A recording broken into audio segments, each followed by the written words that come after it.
का आह्वान करते हुए आनंद विभोर होकर प्रणव का उच्चारण करें। ओ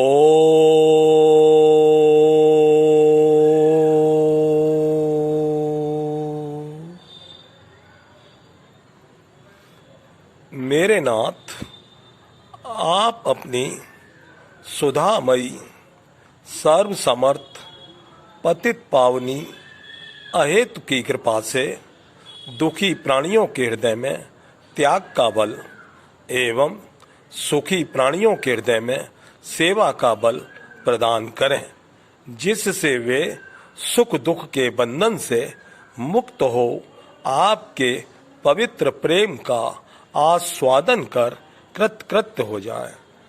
आज का वीडियो इस कोरोना पीरियड के ऊपर भयावह मृत्यु के देखते हुए एक विचार विनिमय की बैठक रखी है। इस विचार विनिमय की बैठक में परमात्मा से यही निवेदन किया है कि परमात्मा, जब आपने हम सब प्राणियों को बनाया है तो उस बनाने में रहस्य में आज हम एक बात पूछ रहे हैं सभी साथियों से, सभी साधकों से, कि आज बातचीत करनी है जीवन और मृत्यु के ऊपर। जीवन क्या है और मृत्यु क्या है?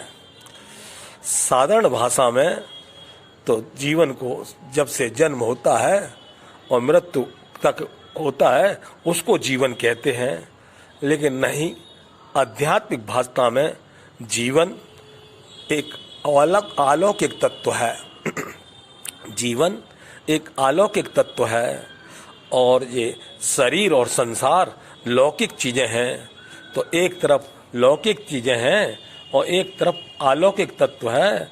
तो उस अलौकिक तत्व में ये जीवन और मृत्यु के ऊपर बात करते हैं। तो संत लोग कहते हैं कि अमुक व्यक्ति अपने घर गया है, मरा नहीं है।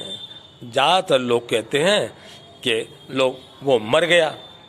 तो संत कहते हैं नहीं भाई, अभी तक वो सफ़र में था, अपने वो घर गया है।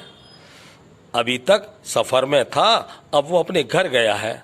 तो इस प्रकार ये अध्यात्म कहता है कि ये जीवात्मा जब संसार में आता है, आने के बाद फिर वो अपने घर जाता है। तो उसका वास्तविक घर कौन सा है, इसी पर आज की बैठक है कि उसका वास्तविक घर वही है जहाँ से वो आया है। जहाँ से हम आए हैं वहीं हम जाएंगे। तो प्रश्न यही बन जाता है, कौन है हम, कहाँ से आए हैं, क्या काम है हमारा और कहाँ जाना है हमको। तो इस बात पर अच्छी तरह विचार विनिमय के द्वारा ये बात रखने हैं कि वास्तव में हम कहाँ से आए हैं। और दूसरा प्रश्न बनता है, क्यों आए, किस लिए आए। और तीसरा प्रश्न बनता है, हमारा यहाँ क्या काम है। अच्छा, जब हमारा काम पूरा हो जाएगा तो फिर क्या होगा। तो काम पूरा हो जाएगा तो वहीं जाएंगे जहाँ से हम आए थे। तो प्रश्न शुरू हुआ यहाँ से, को हो कहाँ से आए हो, कित जइयो का काम। अब जब काम पूरा हो गया तो पूरा होने के बाद हमको क्या करना है, बोले वहीं जाना है जहाँ से हम आए थे। तो प्रश्न हुआ कहाँ से आए थे, तो उत्तर निकला परमात्मा के यहाँ से आए थे। और कहाँ जाएंगे, बोले परमात्मा के यहाँ जाएंगे। तो बताइए, परमात्मा के घर जाएंगे, परमात्मा के घर से आए थे, तो फिर हमें ये दुख किस बात का है, हम किस वजह से दुखी हो रहे हैं। तो आज दुख और सुख दोनों को समझ लें कि दुख क्या है और सुख क्या है। दुख प्रतिकूलता का नाम दुख है और अनुकूलता का नाम सुख है। प्रतिकूल परिस्थिति आती है तो उस समय हम दुखी होते हैं, तो अच्छी बात है, दुखी तो हमको होना है, लेकिन किसके दुख से दुखी होना है, पर पीड़ा से पीड़ित होना है। दूसरे के दुख से हमें दुखी होना है, अपने दुख से हमें दुखी नहीं होना। क्यों? हमने अभी तक अपने को जाना नहीं था, इसलिए हम परेशान थे। अब हमने अपने को जान लिया है कि हमारा जन्म भी नहीं होता और हमारी मृत्यु भी नहीं होती। इसी को भाषा में, गीता में, रामायण में लिखा है, आत्मा का ना जन्म होता है और ना आत्मा की मृत्यु होती है। आत्मा सदा ही अजर अमर अविनाशी है। तो इसलिए ये ज्ञान की कमी के कारण हम दुखी होते हैं, और जब दुखी होते हैं तो दुखी होने पर दुखी प्राणी देगा क्या, सुखी प्राणी देगा क्या? तो याद रखना, दुखी प्राणी ही दुख देता है और सुखी प्राणी ही सुख देता है। अब विचार कर लो कि हमको जो प्राणी यहाँ आया था और अपने घर चला गया है, उसके लिए हमें दुखी होना है क्या? यदि हम दुखी होंगे तो उस प्राणी को भी बड़ा दुख होगा। क्यों दुख होगा? कि अभी वो प्राणी है। प्राणी जब तक प्राणी रहता है तभी तक उसके जीवन में दुख और सुख रहते हैं। जब प्राणी आत्मा में रूप धारण कर लेता है, अपने स्वरूप में आ जाता है, तो वो प्राणी नहीं रहता। प्राणी संज्ञा में ही दुख और सुख हैं। इसलिए प्राणी की अलग बात है। प्राणी व्यक्ति दुख और सुख में रहता है, लेकिन जब साधक प्राणी नहीं रहता और मानव हो जाता है तो मानव के जीवन में फिर दुख सुख नहीं रहता। दुख का उपयोग रहता है और सुख का उपयोग रहता है। मानव दुख का भी उपयोग करता है और सुख का भी उपयोग करता है। तो असलियत में ये दुख का जो उपयोग है वो पर पीड़ा के लिए है और सुख का उपयोग है ये सेवा के लिए है। तो ये जीवन सेवा के द्वारा ही सफल होता है। अब हम पूछते हैं, सेवा किसकी करें? तो कहा जाता है, निकटवर्ती जन समाज की हम सेवा करें। जो हमारे साथ रहा है उसकी हम सेवा करें, जो हमारे साथ रह रहे हैं उनकी सेवा करें। अब वो सेवा कैसे करें? अकस्मात ये जो पीरियड आया है, अकस्मात इसमें एक व्यक्ति चला जाता है, उसको भी पता नहीं था कि मैं चला जाऊंगा, क्योंकि आयु भी बीच में ही थी। आदमी की जब तक आयु बीच में रहती है तब तक वो समझता है अभी तो मैं काफ़ी जीऊंगा।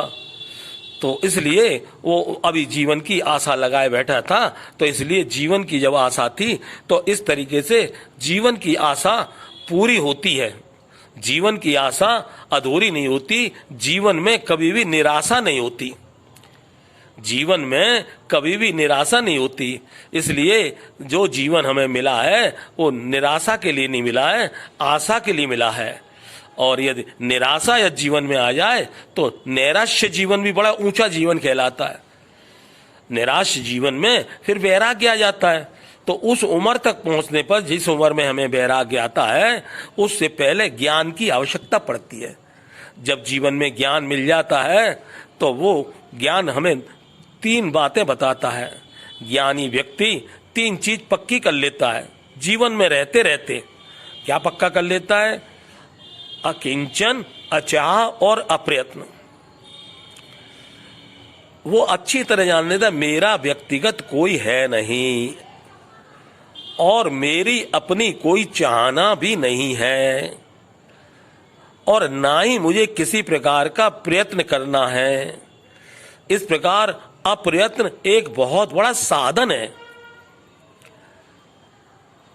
अप्रयत्न होने के बाद वो साधक अपने जीवन को परमात्मा को शरणागत हो जाता है। परमात्मा की शरण जाने के बाद वो परमात्मा से कहता है, अब आपके हाथ मेरी डोर है, अब मेरी डोर आपके हाथ है, अब आप जैसा चाहो वैसा रखो। तो शरणागत भगत को परमात्मा अपने अंग संग रखते हैं।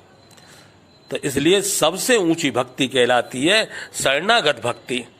जब शरणागत भक्ति आती है तो इसलिए उस भक्ति में 2 बात पक्की हो जाती हैं। पहली कर्तव्य की और दूसरी ज्ञान की। बगैर कर्तव्य पूरा किए हुए हमारा ज्ञान में प्रवेश नहीं और बगैर ज्ञान के हमारा शरणागति में प्रवेश नहीं। तो सीढ़ी दर सीढ़ी है। कर्तव्य के द्वारा जीवन जगत के लिए उपयोगी करना है ज्ञान के द्वारा जीवन अपने लिए उपयोगी करना है और ये शरणागत भक्ति के द्वारा जीवन सबके लिए उपयोगी करना है। तो जीवन दाता ने हमें जो जीवन दिया है सबके लिए उपयोगी बनना। तो मृत्यु के विषय में ही आज बात करनी थी कि मृत्यु वास्तव में किसको कहते हैं। तो मृत्यु कहते हैं शक्तिहीनता का नाम। शक्तिहीनता, जब हमारे पास शक्ति नहीं रहती है, तो आज देखिए किस समय शक्ति नहीं रहती है, जब हमारे पास शरीर में ऑक्सीजन की कमी हो जाती है, उसी समय पर हमारे पास शक्ति नहीं रहती। आज कैसे विराट समय है कि हमारे पास ऑक्सीजन नहीं है। ऑक्सीजन से ही हमारा जीवन, आज साइंस ने ये बात तरक्की कर ली है कि ऑक्सीजन के बगैर प्राणियों को तो छोड़िए, पेड़ पौधों को भी नहीं चल पाता। तो सारे जीवन के लिए ऑक्सीजन हमारे लिए बहुत आवश्यक है। जैसे जल, वायु, अग्नि, पृथ्वी और आकाश, ये पंच महाभूत जितने आवश्यक हैं, ऐसे ही इस मानव को चलाने के लिए, इस शरीर को संचालन करने के लिए ऑक्सीजन की बहुत आवश्यकता है। अब ये ऑक्सीजन हमारे अंदर भगवान ने बनाई कैसे है? ये ऑटोमेटिक बनती है अपने यहाँ। हम सोते ही श्वास लेते हैं और श्वास छोड़ते हैं, तो श्वास लेना और श्वास का छोड़ना ये प्राणायाम कहलाता है। और इस प्राणायाम के द्वारा हमारे साधु संत लोग बहुत ही इस जीवन को दीर्घायु बना लेते थे, प्राणवायु। और हमारे पास प्राणवायु है। अब उसका संचालन कैसे हो, तो उसके संचालन का नियम है। क्या नियम है? 5 प्राण है हमारे पास। प्रभु की कृपा देखिए, 5 प्राण हैं, एक प्राण नहीं है। तो इसलिए कभी कभी जब हमारे जीवन में भोजन की कमी हो जाती है, तो अन्न प्राण की कमी हो जाती है। ऐसे ही पानी की कमी हो जाती है, वायु की कमी हो जाती है। तो इस प्रकार 5 प्राण होने के नाते नाते इसके 5 ही कोष भी बने हैं। अन्न में कोष, प्राण में कोष है, विज्ञान में कोष। तो तमाम हमारे जीवन को बनाने वाले ने अध्ययन करके देखा है कि आज सबसे बड़ी विडंबना क्या है, ये हमेशा से है। ऐसा नहीं है कि ये पीरियड कोई इसका नाम रख दिया, बहुत सुंदर नाम रखा है। वैसे मैं तो प्रतिदिन के सत्संग में यही बात लेता हूँ, करो ना। हाँ, हमने कर्म ऐसा पकड़ रखा है और कहा जाता है आवश्यक कर्म करो, अनावश्यक कर्म छोड़ो।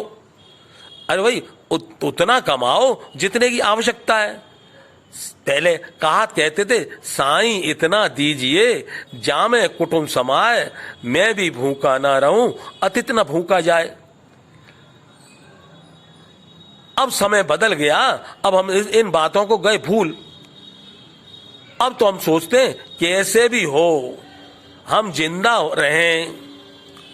तो भैया, हम ज्ञान में बताते हैं दीर्घ आयु के मुकाबले अल्प आयु ज्यादा अच्छी है, क्योंकि उसमें 3 बातें तो होनी ही चाहिए। अभी अभी हमारे साथी थे, हमने देखा था, अचानक चले गए और अचानक चले जाने के कारण हमने देखा था ये 6 बातें उनके अंदर थी। 3 बातें जगत के लिए थी। 3 बातें कौन थी? ईमानदारी, परिश्रमी, योग्यता। संसार में जीना है, भले ही आयु कितनी भी मिले, लेकिन संसार में ऐसे ही व्यक्ति की वैल्यू है, ईमानदार हो, परिश्रमी हो और योग्य हो। ठीक इसी तरह जीवन जीने के लिए अपने पास में उदारता है, स्वाधीनता है और प्रेम है। उदारता जगत के लिए है, स्वाधीनता अपने लिए है और प्रेम सबके लिए है। तो इतना सुंदर निर्माणकर्ता ने निर्माण बनाया है। तो मृत्यु कहाँ हुई, कैसे हुई? हमारा तो शुरू से ही एक प्रश्न रहता था। मान लीजिए, आपकी बात मान लेते हैं कि शरीर की मृत्यु हुई, तो हमने विज्ञान पढ़ा था कि विज्ञान में बताया था कि शरीर बना कैसे है? 5 महाभूतों से। तो 5 महाभूत में बदल गए, तो मृत्यु कैसे हुई? लकड़ी जल कोयला वही, कोयला जल वही राख, मैं ऐसी जली न कोला भई न राख। कैसे मृत्यु मानते हो इस बात को? अरे शरीर तो पंच तत्व से बना था, पंच तत्व में चला गया। और ठीक इसी प्रकार जो हमारी प्रेम शक्ति थी, पूरी शक्ति थी हमारे पास, चेतना थी, वो आज भी वैसी की वैसी है। इसलिए कभी किसी के साथ में बातचीत हो तो उस मृत्यु के विषय में कहना, अरे भाई जो शुरू में मैंने लिया था प्रारंभ में, संत कहते हैं मरा नहीं है, वो अपने घर गया है। सफर में था, सफर पूरा हो गया, अब वो अपने घर गया है। तो क्या बात समझ में आई? हाँ, विचार विनिमय में आप लोग बोलो। अभी तक सफर में थे, अब सफर पूरा हो गया तो हम अपने घर गए हैं। तो इस तरीके से हमको अपने आप को, स्वयं को शांति प्रदान करनी चाहिए, दूसरों को भी शांति प्रदान करनी चाहिए। शांति के ही लिए मानव जीवन मिला है। शांति और संतोष छोड़कर तृष्णा मत पालो, मत मकड़ी का जाल स्वयं को कैद न कर डालो। इसलिए जन्म और मृत्यु का रहस्य समझ में आ गया और आनंद के साथ जीवन जियो।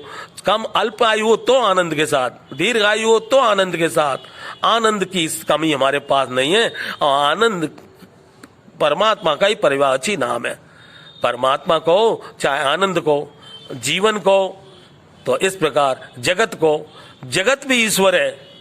बड़ी ऊंची बात है, जगत भी ईश्वर है, परमात्मा भी ईश्वर है, आत्मा भी ईश्वर है। ईश्वर से भिन्न कुछ है नहीं। ओम हरि तत्सत।